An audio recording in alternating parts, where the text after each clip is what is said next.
ছাদে কীভাবে লোক ওঠে দেখেন, গাড়ির ছাদে লোক উঠতেছে। এটা জীবনে রিস্ক নিয়ে হলে তারা ওঠার চেষ্টা করতেছে।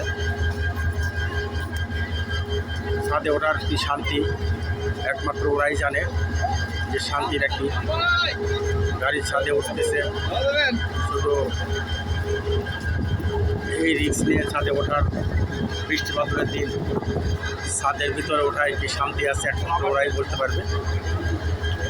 অনেক রিস্ক, তারপরেও ছাদে উঠতেছে। বৃষ্টি কিছুক্ষণ পরে বৃষ্টি শুরু হবে। বৃষ্টি শুরু হলে ছাদের পর যা কত কষ্ট হবে সেটা হয়তো তারা একটু অনুভব করতে পারতেছে না যে কত কষ্ট হবে।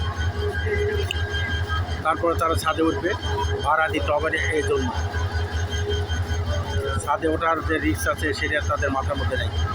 ধন্যবাদ। আসসালামু আলাইকুম রহমতুল্লাহি ওয়া বারাকাতুহু।